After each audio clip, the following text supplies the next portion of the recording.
Exodus chapter 16. And y'all, we are speeding up. For time's sake, we're going to move right through this. But if you get into Exodus 12th chapter, we'll see a lot in the 12th chapter of the beginning of months. And this should be a Sabbath day and when the law was given down. But when you get into Exodus 20, it's going to clear up a lot of what we're trying to understand. And you see in Genesis 1 and 1, Moses was never even thought of at this time period. This was Adam. So what order were we under? Were we under Aaron and Moses, or were we under Melchizedek at this time? Because everywhere we read about Melchizedek is prophesied from the heavens.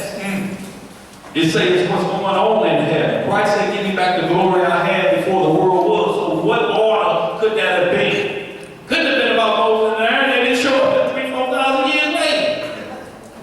So y'all, we have to understand that Adam was under Melchizedek. Abraham, Isaac, Jacob, up until coming out of Egypt. And we'll see a lot of other scriptures that we'll go into today to show you the difference in that order of the everlasting order. When you're a priest for everlasting, your temple is the priesthood. I mean, as far as what you're monitoring. And you got to have the Holy Spirit come into a clean house. He's going to come into what you want to do house. Feel how you want to do house. You think the Holy Spirit is going to wait on that for what? Let's get it. Exodus chapter 16, verse 23. Exodus chapter 16, verse 23. I tell you what, let's back this up because this is very important. We can start back at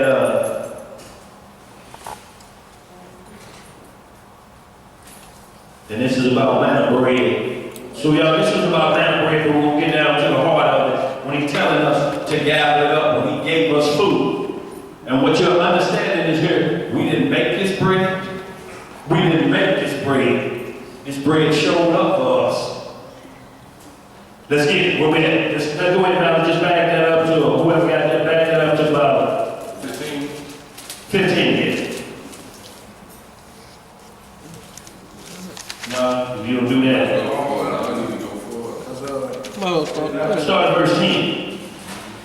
Verse 10, y'all. Exodus chapter 16, verse 10. And we're going to see something very important in verse 23 when we get into it about the Sabbath day coming up. Exodus chapter 16, verse 10. And it came to pass, as Aaron spake unto the whole congregation of the children of Israel. The whole congregation, y'all, all 12 tribes heard this. Go ahead. That they looked toward the wilderness, and behold, the glory of the Lord appeared in the cloud. The glory of the Lord appeared in the cloud. How is that possible? What is the glory of the Lord? What is the glory of man? First, who is the glory of man? Woman. Who is the glory of man? Christ. Who is the glory of the Father? Christ. He's his glory. Isaiah 43, when you talk about Isaiah 48, that they always go through and say, I will not give my glory to another. They always use that to try to get rid of the Messiah. But when you read verse 1 of chapter 48 of that same Isaiah, you see it starts off, behold, mine elect. That's what he's saying, I'm not going to give another my glory. This is the one that gets not Muhammad, not Buddha, not none of the gods. This who is my glory, this who represents me. And he's doing a fantastic job. Super fantastic. Let's get it. Verse 11. And the Lord spake unto Moses, saying, I have heard the murmurings of the children of Israel. Right. Look, y'all know what murmur is? Just rumbling about anything. Just what we call a sour puss. Always somebody, I mean, don't care what's going on good. You got to bring up something back. Now, they done seen all the miracles in Egypt. Water that came out everywhere abundantly. You see them drown, but yet we still got complaints. Back by It's like $50 and murmuring, why couldn't another zero been added? You 50 and 80. Never got enough. I say never got enough. Never got enough. Go ahead. Read on, brother. I have heard the murmurings of the children of Israel. Speak unto them, saying, at even. At what time? At even. So y'all, this is a lot of things we must understand too. We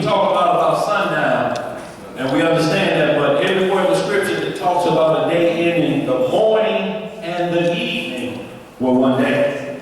Not the morning and sundown. That's not really in here. It talks about the sun coming up and the sun going down. But everywhere it completes a day, it says the morning and the evening. Morning, noon, and what shall I pray? Evening. Have you ever read morning, noon, and sundown? So y'all gotta understand what evening time is. Evening time starts, Christ gave up the ghost at evening because the Passover should be killed at what time? Evening. So what time was Christ put to death? 3 p.m. It was the 9th hour and he gave up the ghost. So evening really starts any time after what we call 12 noon. But when you get into the time that he cannot be on the cross at sundown, but at evening he had to be down before it got night. So we can put him in the earth like it's important. The lamb that we killed for the Passover, you think we was doing that work at night? No, we was cutting them at evening time. Doing the evening hour of prayer, getting it prepared. So Christ being a shadow of that lamb had to go the same exact way at evening. So let's move on. Go ahead. At evening ye shall eat flesh, and in the morning ye shall be filled with bread. So now he telling us, go ahead and finish that out. And ye shall know that I am the Lord your God. So he heard the more murmuring, and he told him, God, fix y'all, don't even worry about it. Y'all cut that grumbling out. But y'all know we ain't never satisfied. Never satisfied. Let's get some more. And it came to pass that at evening, At what time? at evening, the quails came up and covered the camp. And in the morning, the dew lay around about the host. So at evening, the quails came up, so we can still see, just like we can see right before it gets dark. We can see those things. Right before it gets dark, we can see the quail. I mean, what you gonna see at night? Birds hitting the earth. And quails are just another out of the chicken line. So what are you seeing at night that you can determine that unless the world was lit up for you to understand? He letting you know right here, I'm going to give you your dinner, so to speak. I'm giving you bread, the manna from heaven, and quail won't show up. You ain't got to go to the stove, you ain't got to hunt it, it's going to be prepared for you. So y'all, 2 pieces and a biscuit. Why we love Popeyes and KFC, y'all? They just started in this nation. Let's go back to the wilderness. Same thing, man. So y'all, mad cow disease and all that, we may not buy it, but who y'all, we praying don't get no mad chicken, cause we gonna all that up. Amen. It's a piece of mad chicken. Right. Where we at? Verse 14. We got a question like that. Somebody have a hand up? Oh, what's up, Bob? Go ahead. They can't fly, so they didn't have to work or labor to feed themselves. Y'all heard that? The quails couldn't fly, so they didn't have to chase after them, but they was right there. Because the Most High know what you already think. See, he's a thinker ahead of your thoughts.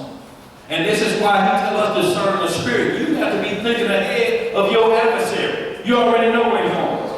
He thinks I'm talking about the immaculate conception, and I'm talking about the virgin birth. Well, let me go ahead and straighten out the immaculate conception first. What's this about son and mother sexual intercourse? Well, yes. What's this? Came out of ancient Egypt, and it's been practiced throughout 10, 11 different nations of son and mother worship. And the son giving over worship to the mother. Yeah, that's immaculate conception. That ain't the virgin birth, because I ain't never read in Genesis to Revelation that Christ and his mother had a relationship intimately. Let's move on. Where we at? Verse 14. And when the dew that lay was gone up, behold, upon the face of the wilderness. On the face of where? The wilderness. Y'all see where this only hit at? In our trouble time as we moving through, he's feeding us. In the wilderness. So this is letting us know ahead of time that when these times get really rough, all the signs that Valley mentioned earlier, all the earthquakes and the lambs dying and different things, that we gonna be fed, y'all. Y'all ain't got to worry about what we gonna eat. You know, our Most High ain't teaching Sabbath rest or hunger like you hear on Good Times. No,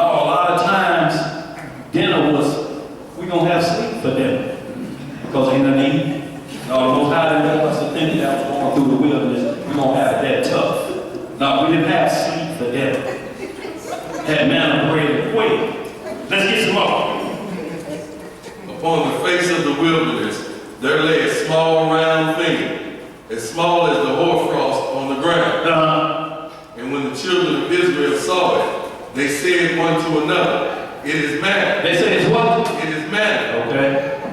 For they wist not what it was, and Moses said unto them, this is the bread which the Lord hath given you to eat. So this is spiritual bread. Where did this bread come from? It just showed up and nobody planted no wheat, did it? It showed up. This is the same thing Christ said. I'm that bread of life. I'm Mr. Manna now. What you got, brother? We're in Exodus chapter 16, verse 16. So right here, Christ, that being a shadow, Christ always says the same thing. Here, take, eat, this is my what? My body. This is what? The bread of life. You eat this, you're going to live forever. So that wilderness was a forerunner. We had to eat that bread like we should have. But y'all, we ain't never satisfied. We're going to see what's happening, how we got greedy with that and became a glutton. And ate too much. The Most High gives us what's sufficient for the soul. Let's get it. Where we at? Verse 16. This is the thing which the Lord hath commanded. What do you do? Commanded. So this wasn't no advice. This is a command. Let's get it. Gather of it, every man according to his eating. According to his what? Eating. Now you know how much you can eat. Same way you order now. Give you the 3 piece. No, just give me 1 biscuit. Why would you order 4 biscuits? Because you know you can't eat. Unless you plan on feeding the rest of that to the birds. Every man according to his eating. Everybody know how much you eat. Just like water. Everybody can drink 8 glasses, 18 ounces of water per day. If you're built this way, if you have a super fast metabolism, you only weigh above 35 or something, you drink 8 glasses, you're going to wash out all of your nutrients that you need. Mostly vitamin B and potassium. So you have to be careful how much water you can drink. You can only drink enough for you, for your body. Because you get what's called water intoxication. Do y'all know it's a disease that you can gain from drinking too much water?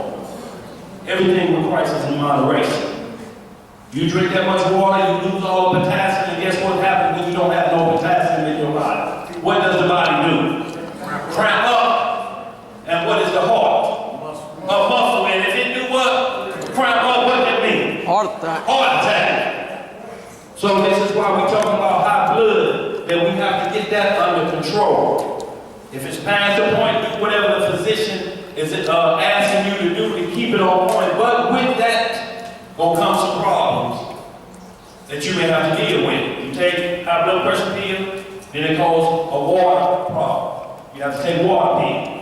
Well, water pills flush all the potassium out. So now you're right back to heart attack as you was with the high blood pressure pill. So now you have to take a potassium pill to push that back. So you want a whole bag of medicine. When you have to get to the point when you have to start bagging it up.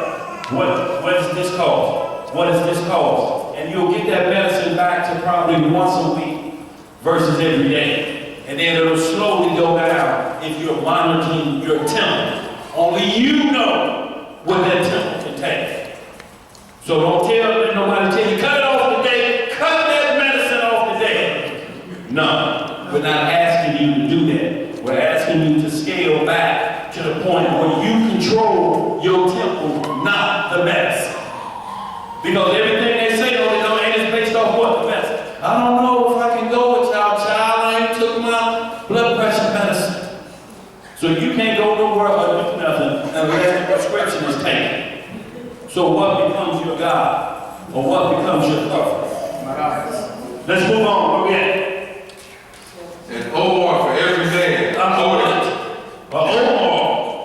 Omer. Yeah, I'm saying it's Omar. This ain't Omar else, ladies. So don't give us that. Go ahead. And Omar for every man according to the number of your persons. Take ye every man for them which are in his tents. See, he said, enough for your household. Don't overdo it. Why would you bring in all of that extra and all you're going to do is throw it away? Let's get it. And the children of Israel did so, and gathered, some more, some less. And when they did meet it with an Omar, he gathered much, had nothing over. And he that gathered little had no lack. They gathered every man according to his need. What does that mean? Some gather more, some gather less. If it took 10 of them wafers for you, well, you 265, 250. It only took 6 of them for me. Because I'm what, 6'3", 195? But it took less for me. Why should I get what it takes for this man? Right. You can't eat that. So in the same way as water, don't overdo it because you hear somebody say that. You have to know you better than anybody, better than the doctor. When you go in there, you have to tell him what's wrong with you. He'll tell you, okay, this is what's going on, but you have to know that. Well, yeah, every time I do eat that, this causes me a problem. Every time I cuss this person out, I get sick right here. You have to know that better than the doctor, so he can say, oh, yeah, I can prescribe something for that neighbor of yours that sent your stress level to the top. He can prescribe 2 things. The first thing is, he'll tell you, just try to stay out of that neighbor's way if you can. Or the second thing, he's going to have to give you anxiety meds, antidepressants. So you'll be beat out when your neighbor cussing you out. You won't know what's going on. And you ugly mother, and you just sit like that. So out, like Mike Tyson was when Robin Gibbons was talking about how he was beaten up and he didn't have a clue what she was talking about. Eyes glazed, just looking. And he told you, I was on so much Zoloft, you could have set fire to me and I wouldn't know. Let's get it. Where we at? Verse 19. And Moses said, let no man leave of it till the morning. Let no man do what? Leave of it till the morning. So let no man leave of it till the morning. Meaning, don't leave nothing out for nothing else. Gather it all up. At least let's put it into a storehouse or something. Let no man leave none out. Go ahead, bro. Notwithstanding, they hearkened not unto Moses. What they do? Hearkened not unto Didn't Moses. listen. Hard-headed. Hard-headed. I'm talking about like old King Woodbine in, what's that, Jason Lyrics. When they went through right, they said, hard-headed. Let's get it. But some of them left of it until the morning. What they do? Left of it until the morning. And the bread, and it bred worms. The bread what? It bred worms and stank. And Moses was wroth with them. See, when you throw out all food in your trash can and it's been out there for 3 or 4 of them summer days and you open that lid up, what's them down in the bottom that just ate through the bag? We automatically, but what are they really? Worms. And what does it do? Stank. But do you know in some countries they serve stank on a plate? We do it too, it's called chitlins. Serve stank on a plate. Let's get it. Where we at? Verse 21. And they gathered it every morning, every man according to his eating. And when the sun waxed hot, it melted. Right. And it came to pass that on the 6th day they gathered twice as much bread. How much did they get on the 6th day? Twice as much bread. 2 omers for 1 man. And all the rulers of the congregation came and told Moses. And he said unto them, this is that which the Lord has said. See, this is why the rulers came to Moses, because they said, look, they doubled up today. What's the reason? And they're going to say this is the reason the double up was on the 6th day. Go in. Tomorrow is the rest of the holy Sabbath. What is tomorrow? The rest of the holy Sabbath. The rest of the holy Sabbath. R-E-S-T. The rest of it. Go ahead and read a little bit more. The rest of the holy Sabbath unto the Lord. bake that which you will bake today, and see that ye will see, and that which remaineth over, lay up for you to keep until the morning. So right here, he's telling you to double up on this day because the next day is the Lord's rest. Ain't no need in you laboring like you did for them 6 days. Rest first is important to your temple. That's the first thing. This is why the Messiah rested. The first thing is the brain has to rest. Why do you think along the highway, what's that on the right side? What does it say coming up? What is it called? Rest stop. What do you think that's for? For your weariness of the road and also for what? Your vehicle, ain't it? So what did our beasts have to rest on Sabbath? We was told to let them rest as well. So y'all, we understand that what rest does, first it regenerates the mind. To some of you mechanics out there, Brother John, you know working on a ride, you just can't get that bolt in there like that. But as soon as you do what? I'll come back tomorrow. And how long it take? 10 minutes? Bolt up in there. You done rested, your mind is recharging. It's calling back information. It's the same thing with your computer. You get too much RAM, and RAM is your memory access. If your memory get clogged up and you can't remember what you need to do, that is because of lack of rest. You have to let your brain rest first so that your body can be recharged. If you do it for your animals in your car, why would you do it for your temple? Why? You run down trying to walk the dog and he dragging you through the neighborhood. And they pass by, see the dogs walking, look?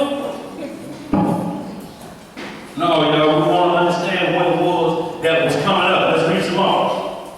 And they laid it up till the morning, as Moses bade, and it did not stink. It did not what? It did not stink. Do y'all see what order does? What commanding does? It doesn't stink because we laid it up.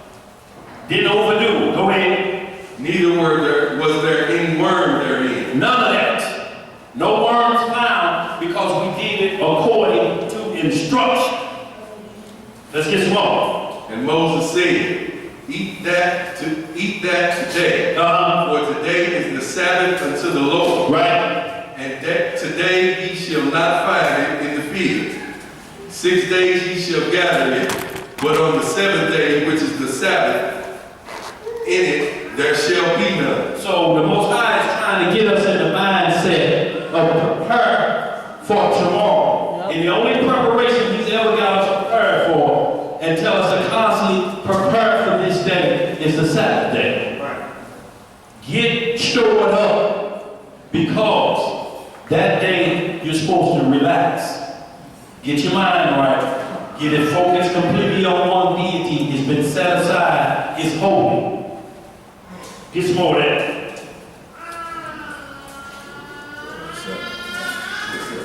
And it came to pass that there went out some of the people on the 7th day for to gather, and they found none. And they did what? They found none. So look at this, hard head again. Going out on the 7th day looking for it. And it ain't none there. You already told it was none there. So what was on these Israelites' mind at that day? The Lord don't know what He's talking about. I guarantee you it's some out here. So they went out looking for it again, and there was none out there. Why was they looking for it? Because they didn't double up on the 6th day. Now they're about to have sleep for dinner. Read on, no more. And the Lord said unto Moses, How long refuse ye to keep my commandments and my law? What did He ask them? How long refuse ye to keep my commandments and my law? See, this is commandment break. Because they refuse to keep it. Just told you don't go out on the 7th day. Look, it ain't gonna be nothing there. And yes, sir. Let's get it. See, for that the Lord hath given you the Sabbath. Therefore He giveth you to the 6th day the bread of 2 days. The bread of how much? Of 2 days. The Most High is doubling up in the wilderness for you. He gave you that much. You didn't have to work for it. It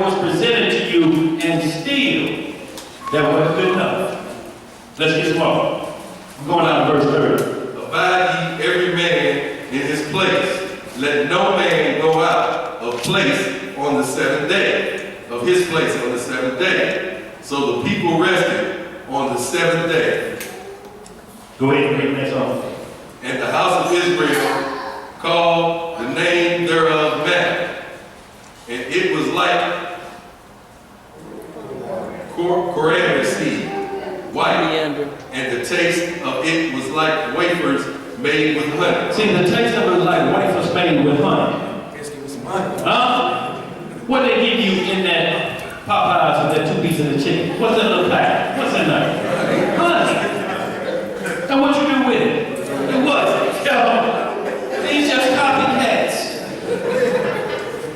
Already know why you doing what you doing is in your DNA. Why you think all other nations talk about how we like to barbecue? The problem is we'll pull that grill on the sidewalk in the front of the house instead of the back. That's why the drive-by shoots work consistently. If we stayed on the back, it'll be a problem with Lil Willie them trying to creep around the side of the house and expect to make it back to their car.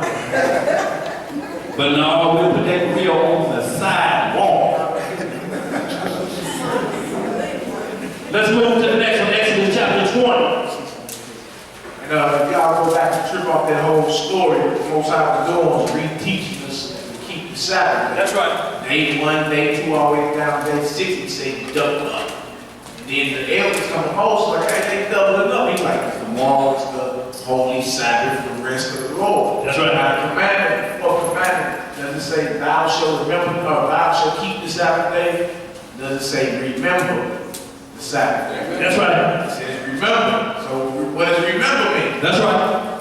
Bring it back into your memory. That's right. Right? So after over 430 years in Egypt, assimilated to Egyptian culture, we had to re-talk about the Sabbath day of the Lord. That's right. He said, remember the Sabbath day is the fourth commandment.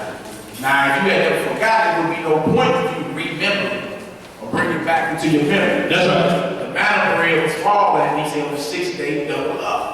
Right? They come to Moses, I looked at the double up, and he like, tomorrow is the Sabbath day. This is what the Lord had commanded. To bring it back to the memory. He was teaching us to get back on the 7-day cycle. About to say, work 6 days, 7-day rest. That's right. Work 6 days, 7-day rest. As it was in the beginning. That's all I'm going to say. That's right. And y'all be hitting this Exodus 20 on explaining exactly what Alan was speaking of then. You'll see all the way down the commandments 1 through 10, but the Sabbath day, you'll see all of them being commanded as thou shalt. So these are for you for these 6 days, but the remembering, you see that this is going to be a set aside deal because it was set aside. Sunday was not set aside. I don't care how they use Acts 5:20 chapter and 2 Corinthians 16, because Paul tarried until the first day of the week does not change the Sabbath day. That's right. Can you preach the gospel on Sunday? Yes. But can you call it the Sabbath? No. Two different things.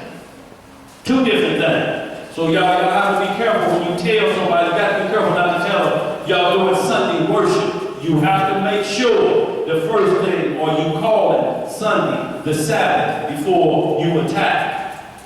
If they say yes, by all means, show your fangs and go to work. Let's get it. Exodus 20 and 1. Exodus 20, verse 1.